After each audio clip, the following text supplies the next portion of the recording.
Lieutenant Kira Venn, of the Galactic patrol vessel Meridian Dawn, had heard the stories. Everyone had. You couldn't spend 5 minutes in any spaceport bar, any cargo hauler's mess hall, or any military briefing room without hearing about them. The humans, those terrifying, unpredictable, absolutely insane primates from the third planet of some backwater star system, nobody had cared about until 30 cycles ago. But Kira, being Kira, had dismissed most of it as exaggeration, propaganda, maybe, or the usual spacer tales that got taller with every retelling and every drink. She was Talarian after all. Her people had been exploring the stars for 12,000 years before humans had even figured out fire. What could possibly be so scary about some newcomers who had barely left their own solar system? Oh, how wrong she was. How spectacularly, catastrophically wrong. It started on a routine patrol near the Outer Rim territories where the law was more of a suggestion than an actual rule. Kira's ship, the Meridian Dawn, was a standard-issue patrol cruiser, fast, reasonably armed and crewed by 6 beings who mostly got along. Captain Rexon, a 4-armed helix with more battle scars than sense. Engineer Torva, a blob like Quellen, who could fix anything with enough time and cursing. Pilot First Class Jinx, a tiny Pixith whose species name was ironic given their incredible luck. Medical Officer Dren, a mineral-based geode who spoke in musical tones. Communications Officer Yara, a floating gas cloud ethereal, and Kira, the tactical officer who was really starting to regret not taking that desk job on the homeworld. They had been tracking a suspected smuggling vessel through an asteroid field, nothing too exciting, when Yara's sensors went haywire. Every single alarm started screaming at once. Collision warnings, radiation spikes, gravitational anomalies, and one very specific alert that made Captain Rexon's green blood run cold. Unknown vessel signature detected, Yara announced, her voice crackling with interference. Configuration matches. Oh no, oh no, no, no. Report, Rexon barked, all 4 of his arms gripping his command chair. Sir, the signature, it's human. The bridge went silent, completely, utterly silent. Even the ship's environmental systems seemed to hold their breath. Kara felt her twin hearts accelerate, pumping that familiar adrenaline through her purple vein system. She had never actually seen a human ship before. None of them had, but the reputation... Oh, the reputation! Are you certain? Rexon asked, his voice dropping to barely a whisper. 97.4% certain, sir. The energy signature, the hull composition, the drive configuration, it all matches the Alliance database files. That's a human vessel. Jinx, the tiny pilot, actually whimpered. The sound was so pathetic that Kira almost would have laughed if she wasn't equally terrified. Captain, regulations state that upon detection of human vessels in contested space, we are to observe from a safe distance and under no circumstances engage or approach. What's a safe distance? Kira asked, trying to keep her voice steady. The manual suggests at least 50,000 kilometers. We're at 12,000. I know. Rexon stood, all 4 arms gesturing wildly. Hold, Jinx, reverse thrust, get us out of here. Kira, maintain sensor lock but keep us in passive mode only. I don't want them to know we're here. Torva, divert all non-essential power to engines and shields. Horan, prep the medical bay just in case. Kira, weapons on standby but do not activate targeting systems. If they think we're hostile, we're dead. Kira's fingers danced across her console, bringing the ship's defensive systems online while carefully keeping the offensive weapons powered down. Sir, if they're hostile, shouldn't we be ready to fight? 3 of Rexon's eyes focused on her, while the 4th kept watching the main view screen. Lieutenant, have you read any of the incident reports from human encounters? Some, sir. Then you know that fighting a human ship isn't fighting. It's suicide with extra steps. She wanted to argue, but the data on her screen was already telling her he was right. The human ship, now visible on the main view screen, was unlike anything in the known galaxy. It wasn't sleek like Talarian vessels. It wasn't organic looking like Helix ships. It wasn't geometric like the Quellen engineering marvels. It was brutal. That was the only word for it. A wedge-shaped hull covered in what appeared to be armor plating thick enough to survive atmospheric re-entry without shielding. Weapon ports dotted every surface. And those engines, those terrifying engines, burned with a blue-white intensity that suggested they could probably accelerate fast enough to turn the crew into paste. Why do they build them like that? Kira whispered. more to herself than anyone else. Dren answered anyway, his musical voice chiming softly. Because humans come from a death world, Lieutenant. Gravity nearly twice what most species consider comfortable. Atmospheric pressure that would crush a Pixith. Temperatures that swing from freezing to boiling. Predators everywhere, including other humans. They don't build ships to explore. They build ships to survive. And to fight, Yara added quietly. Always to fight. The human ship hung there in space, seemingly oblivious to their presence. It was running dark, minimal emissions, which meant either they hadn't detected the Meridian Dawn or they had and were simply waiting. Both options were equally terrifying. What are they doing out here? Torva asked from engineering, his gelatinous form rippling with anxiety. Same thing we are, probably, Rexon said. Patrol, interdiction, maybe hunting pirates. The humans have been expanding their patrol routes lately. The council isn't happy about it, but nobody wants to tell them to stop. Why not? Kira asked. We have treaties, boundaries agreed upon patrol zones. Rexon laughed, a harsh barking sound. You really are new to this, aren't you, Lieutenant?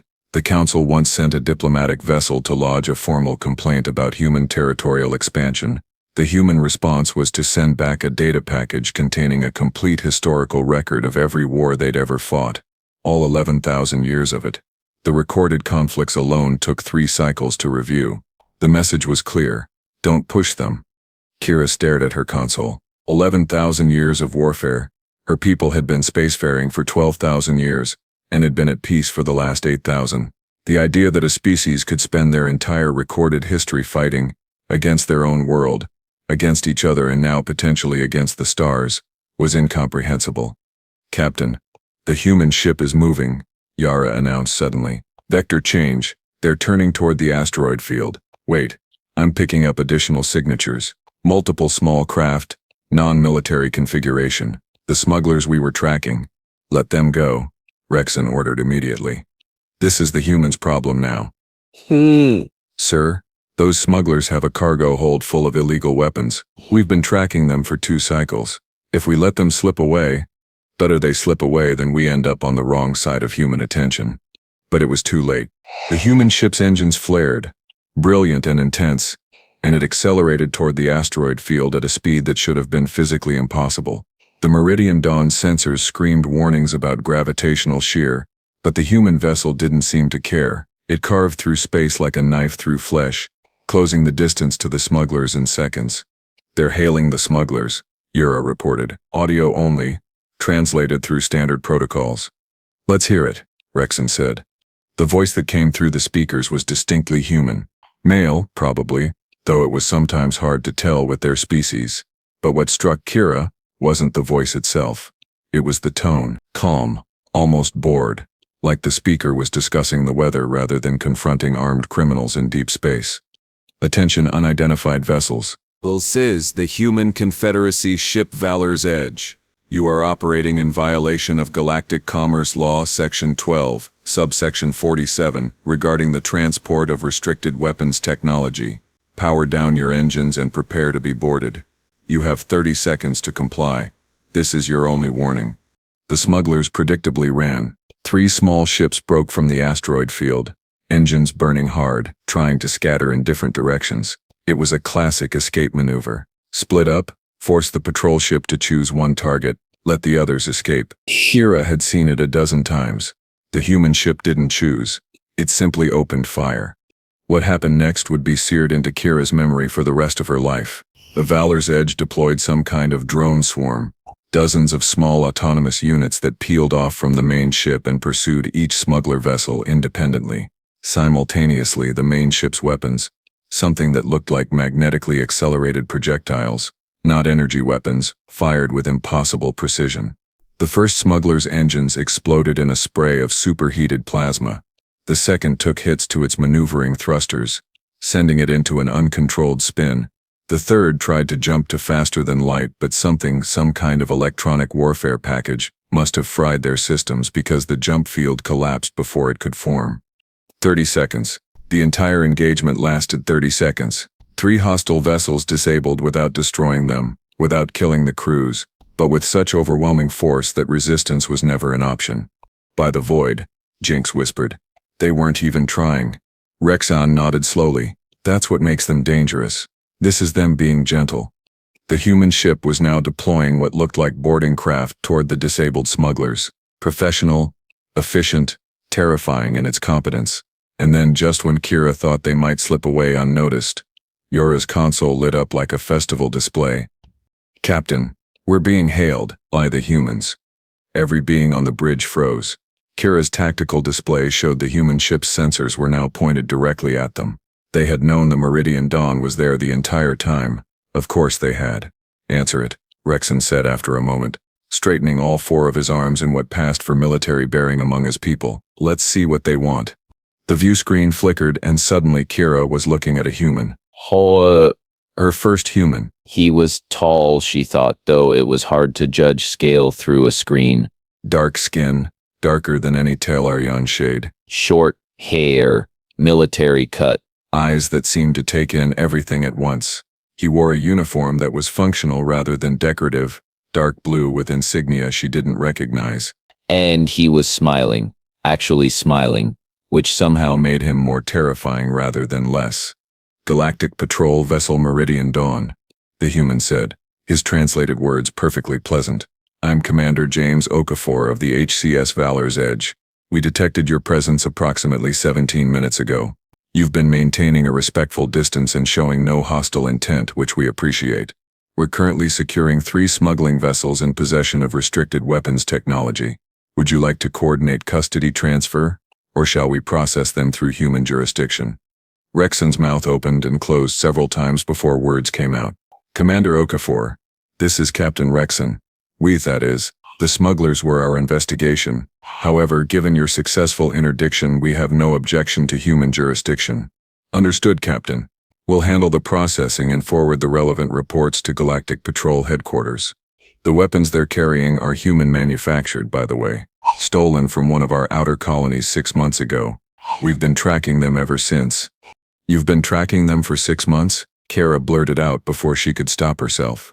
Everyone on the bridge turned to stare at her. Okafor's attention shifted to her position, and she felt like those eyes could see right through the view screen and into her soul.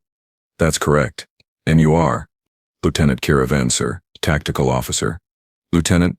Yes, 6 months. These particular smugglers have been clever, but human patience is extensive. We prefer to solve problems permanently, rather than temporarily. There was something in the way he said that. Not a threat. Exactly. More like a statement of fact. Humans didn't just stop criminals. They pursued them across time and space until justice was served. The thought sent a chill through Kira's spines. Commander, Rexon said, clearly trying to regain control of the conversation. We'll be continuing our patrol. Unless you require assistance. Okafor's smile widened slightly. No assistance needed, Captain. But thank you for the offer. Safe travels. Oh, and Lieutenant Venn, a word of advice. Kira's twin heart stopped. Yes, sir? You've got good instincts. You powered up defensive systems but kept weapons offline. Smart move. Shows tactical awareness without aggression. Keep that up and you'll go far in this line of work. The transmission ended before she could respond.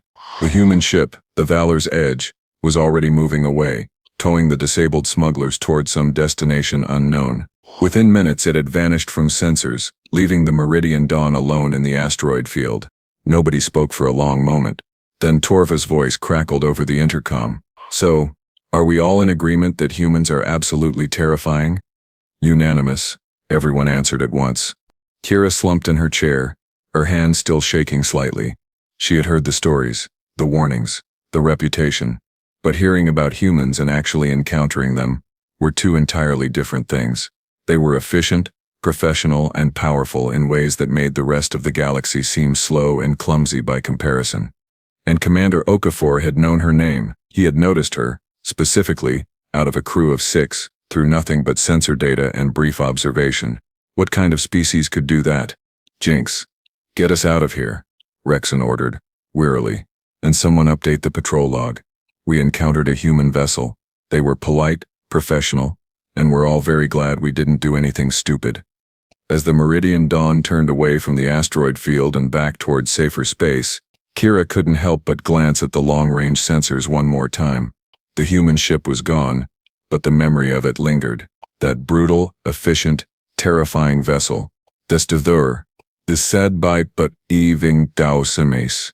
And somewhere on board, humans like Commander Okafor, who could disable 3 hostile ships in 30 seconds while simultaneously monitoring a neutral observer, all while remaining perfectly calm and pleasant.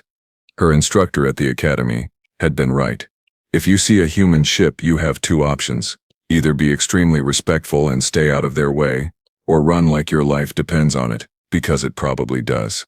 Kira had a feeling this wouldn't be her last encounter with humanity, and the thought both thrilled and terrified her in equal measure. 3 cycles passed after that first encounter, and Kira had almost convinced herself that it was a one-time thing. A statistical anomaly. The universe was big after all.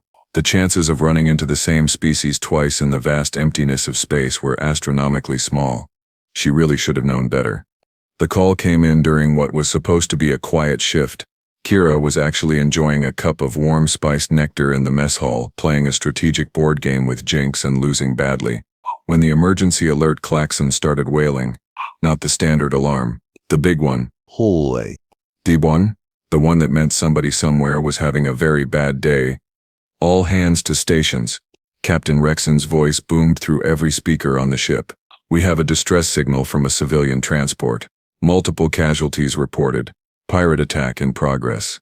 Kira dropped her cup, not even bothering to clean up the spill, and sprinted for the bridge. This was what they trained for. What they lived for. The Galactic Patrol didn't just cruise around looking pretty. They protected civilians. They stopped pirates. They were the good guys. By the time she reached her tactical station, the situation was already on screen. A large civilian transport, the kind that carried families and cargo between colony worlds, was dead in space. Its engines were dark, life support flickering, and surrounding it like hungry predators were 5 pirate vessels, smaller ships, fast and mean, bristling with weapons that were definitely not legal. Status, Rexon demanded as he settled into his command chair. The Yara's gaseous form swirled with agitation as she worked her console. The transport is the colony ship Bright Hope, 347 souls on board. They were ambushed coming out of a jump point. Pirates hit them with an electromagnetic pulse weapon, fried their primary systems. They're on emergency power only. Life signs. Reading multiple wounded, at least 20 critical. The pirates are demanding they open their cargo bay doors and surrender all valuables. If they don't comply within 10 minutes, the pirates are threatening to start venting compartments into space. Kira felt her blood run cold. Venting compartments meant killing civilians.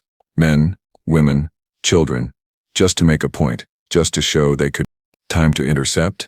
Rexon asked. At maximum speed 14 minutes, Jinx reported from the helm, her tiny hands already plotting the course. That's 4 minutes too long, Rexon said grimly. Torva, can we get any more speed? The engineer's voice crackled through the command.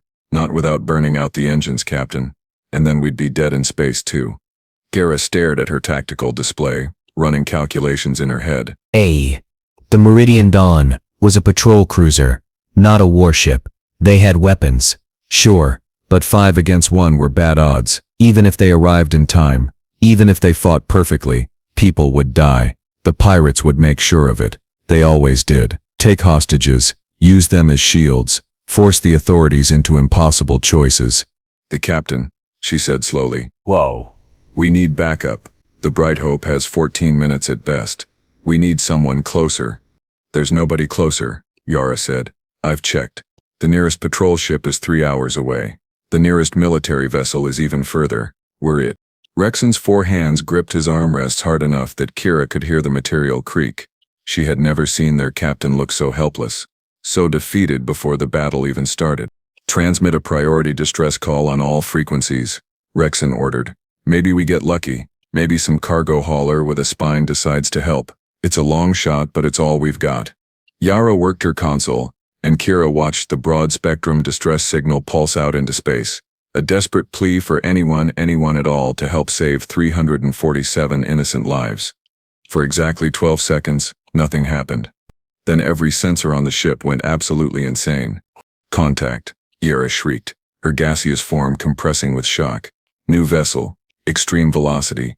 It just dropped out of faster than light right on top of us. Range 2,000 kilometers and closing fast. Signature identification in progress. Wait.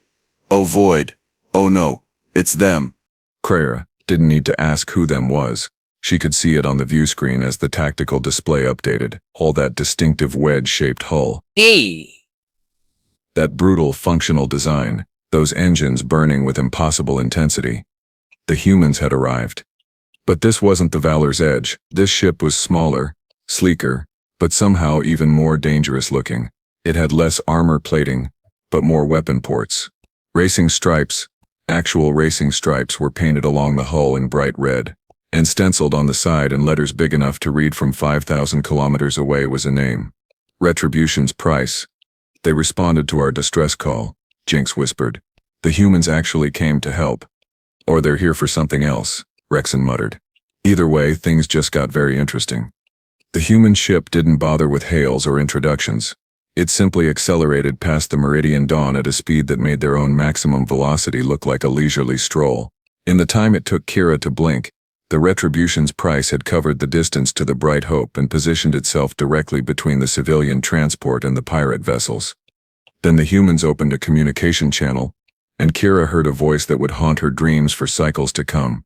It was female this time, young-sounding, but with an edge that could cut steel. And unlike Commander Okafor's professional courtesy, this human sounded annoyed, very annoyed. Attention pirate vessels. Leith, this is Captain Maya Singh of the Human Confederacy ship Retribution's price. You are currently engaged in acts of piracy, extortion, and terrorism against a civilian target. You have 5 seconds to power down your weapons, shut off your engines, and prepare to be boarded. If you do not comply, I will interpret your actions as continued hostile intent and respond accordingly. Your 5 seconds start now. 5, 4, 3. The pirates, clearly not understanding what they were dealing with, opened fire. All 5 ships simultaneously launched missiles and energy weapons at the human vessel. It was actually an impressive display of coordinated firepower. Against any normal ship, it would have been devastating. The Retribution's price didn't even try to dodge. It just activated some kind of point defense system that Kira had never seen before. Dozens of small turrets emerged from the hull and opened fire with projectile weapons, physical bullets moving so fast they glowed white-hot. Every single incoming missile was intercepted and destroyed. Every energy beam was met with a counter-beam that diffused it into harmless radiation. 2, 1, 0. Captain Singh finished counting. Your mistake. What happened next made the Valor's Edge's 30-second engagement look slow and gentle by comparison. The Retribution's price pivoted on its axis with impossible grace and opened fire with its main weapons. But these weren't the magnetic accelerators Kira had seen before. These were something else. Something new. Beams of coherent light so intense they looked solid, like bars of pure white death. The first pirate ship simply ceased to exist. One moment it was there, threatening civilians. The next it was a rapidly expanding cloud of vaporized metal and organic matter. The second pirate managed to get shields up, which bought them approximately 2 extra seconds of life before the human weapons burned through the shielding, like it wasn't even there. The third pirate tried to run, engaging their faster-than-light drive. The human ship fired something, some kind of missile that moved faster than anything Kira had ever tracked, and the pirate vessel exploded just as it entered the jump corridor, the resulting energy discharge creating a brief miniature star. The fourth and fifth pirates, finally realizing they were outmatched, tried to surrender. They shut down weapons, killed engines, broadcast surrender codes on all frequencies. Captain Singh didn't accept their surrender. The Retribution's price simply destroyed them. Coldly, efficiently, without hesitation or mercy. The entire engagement lasted 8 seconds. Oh, sweet void, Torva breathed over the intercom. They killed them all, even the ones surrendering. Pirates don't get second chances, Yara said quietly. Not from humans. Kira stared at the tactical display, her mind struggling to process what she had just witnessed. 5 hostile vessels eliminated in 8 seconds, and the human ship had barely slowed down. It was already maneuvering alongside the Bright Hope, deploying medical shuttles and engineering teams. Then the Retribution's price hailed them. Captain Rexon accepted the transmission, and Kira got her second look at a human. Captain Maya Singh was younger than Commander Okafor. Probably. Her skin was darker than Kira's purple complexion, but lighter than Okafor's deep tones. She had black hair pulled back in a tight braid, sharp features, and eyes that looked like they could burn through hull plating. She wore the same style of functional uniform, but hers had more insignia, more decorations, more kills. Kira realized. Those marks represented confirmed victories. Rita realized those marks represented confirmed victories. Galactic Patrol Vessel Meridian Dawn, Singh said, and her tone had shifted from combat cold to merely professional. We received your distress call and responded. The pirate threat has been eliminated. We're currently rendering aid to the Bright Hope. Estimate they'll need 4 hours of repairs before they can safely jump. We'll maintain position until they're mobile. Do you require assistance? Rexon took a moment to find his voice. Captain Singh, we thank you for responding, for saving those civilians. We were too far away. You transmitted the distress call. That's what matters. You did your job. We did ours. She paused, glancing at something off screen. I'm uploading our tactical logs to your database. You'll need them for your report. Fair warning. The footage is graphic. Captain, can I ask? The pirates who surrendered? Why did you? Rexon trailed off, not quite able to finish the question. Singh's expression didn't change. Because they were pirates. They prey on civilians. They threaten to murder children to extort cargo. In human space, piracy carries one sentence. Death. We don't have prisons big enough or patience long enough to rehabilitate people who would kill innocents for profit. The galaxy might think we're harsh. We think we're fair. Kira couldn't help herself. But what about due process? Trials? Rights? Singh's eyes locked onto her position, and Kira felt that same sensation she had with Commander Okafor, like she was being seen. Really seen, in a way that was both uncomfortable and oddly respectful. Lieutenant Venn, isn't it? I read the report from Commander Okafor. He said you showed promise? Singh leaned forward slightly. Let me explain something about humans. We come from a world that tried to kill us every single day. Weather, predators, disease, each other. We survived because we learned to recognize threats and eliminate them quickly. Permanently. Pirates are threats. They made their choice when they opened fire on a civilian transport. We made ours when we answered your distress call. The pirates got their trial. It lasted 8 seconds. The verdict was guilty. The sentence was death. Execution was immediate. That's barbaric. Dren chimed in, his musical voice discordant with disapproval. That's effective, Singh countered. How many pirate attacks happen in this sector per cycle? According to Galactic Patrol statistics, 147 last year alone. How many happen in human-controlled space? 3, total, for the entire year. And 2 of those 3 were stopped before civilians were even threatened. Our methods might offend your sensibilities, but they save lives. Innocent lives. She had a point. A brutal, harsh, terrifying point, but a point nonetheless. Kira pulled up the statistics on her console and stared at them. Singh was right. Human space had almost zero piracy. The few pirates dumb enough to try operating there didn't last long. Not because humans had more ships or better weapons, though they had both, but because humans had reputation. Nobody wanted to be on the wrong side of human justice. We're receiving a transmission from the Bright Hope, Yara announced. They're thanking us, and the humans, specifically requesting to thank Captain Singh personally. Singh nodded. Patched them through. The view screen split, showing both Singh and a Quellan captain whose gelatinous form was rippling with obvious relief and gratitude. Like Captain Singh, I'm Captain Vora of the Bright Hope. You saved my ship. My passengers. My children. I don't know how to thank you.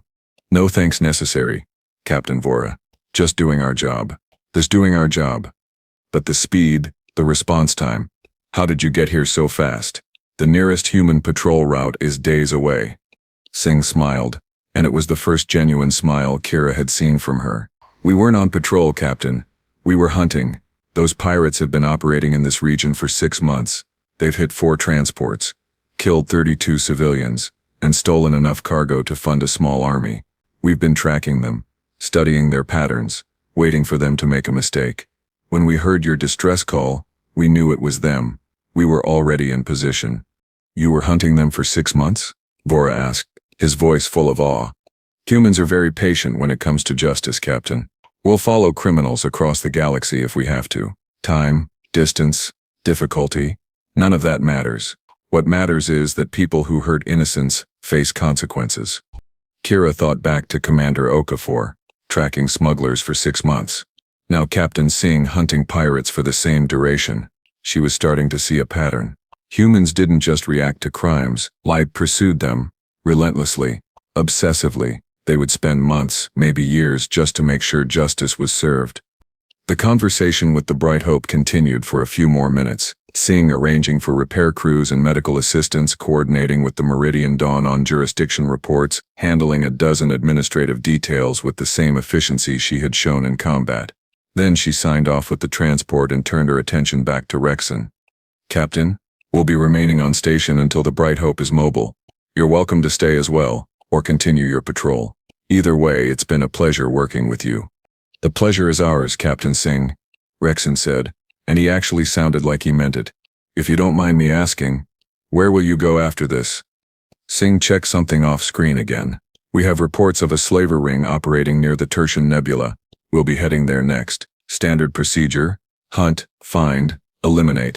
"Good hunting," Rexon said quietly. "Thank you, Captain. Lieutenant Venn, a word before we go?" Kira's twin hearts nearly stopped. "Yes, Captain?" Commander Okafor's report mentioned, "You have good tactical instincts. Keep developing them. The galaxy needs smart officers who understand when to fight and when to hold back. You did well today. Calling for help saved 347 lives. Don't forget that. Sometimes the bravest thing you can do is admit you need assistance." The transmission ended, and the Retribution's price returned to its work, efficiently coordinating the rescue and repair efforts on the Bright Hope. Kira sat at her station staring at the human ship on her display, trying to reconcile everything she had seen and heard. "They're terrifying," Jinx said softly. "But I'm glad they're on our side." "Are they on our side?" Dren asked. "Or are we just lucky we're not their enemies?" Rexon stood, stretching all 4 of his arms. Does it matter? They saved those civilians. "They eliminated a pirate threat that's been plaguing this sector for months. They did in 8 seconds what would have taken us a full-scale military operation and probably cost lives." Yes, they're harsh. Yes, they're brutal. Yes, they're absolutely terrifying. But they're also effective. And right now, with the galaxy being what it is, maybe that's what we need. Kira thought about that as her shift continued. She thought about it as they filed reports, as they assisted with the Bright Hope's repairs, as they eventually parted ways with the human ship and continued their patrol. She thought about Commander Okafor's calm professionalism and Captain Singh's cold efficiency. She thought about 8-second justice and 6-month hunts. The warnings she had heard were true. If you see a human ship, you should run, but not because humans were monsters, because they were something far more dangerous. They were competent. They were determined. They were patient enough to hunt for months and fast enough to strike in seconds. They came from a world that had tried to kill them and responded by conquering it. They brought that same mindset to space. 3 cycles ago, Kira had been terrified of humans. Now she was something else. Grateful, maybe. Respectful, definitely. But also curious. What kind of species could be so harsh and so heroic at the same time? What drove them to hunt criminals across the stars? What made them so willing to respond to distress calls from species they barely knew? As the Meridian Dawn jumped back into faster-than-light travel, heading toward their next patrol zone, Kira made a decision. She was going to learn everything she could about humans, not because she was afraid of them, though a healthy fear was certainly justified, but because if she was going to survive in this galaxy, in this universe where pirates and criminals operated with impunity and the law was often too slow to help, she needed to understand the one species that had figured out how to actually make a difference. The humans weren't just survivors, they were protectors.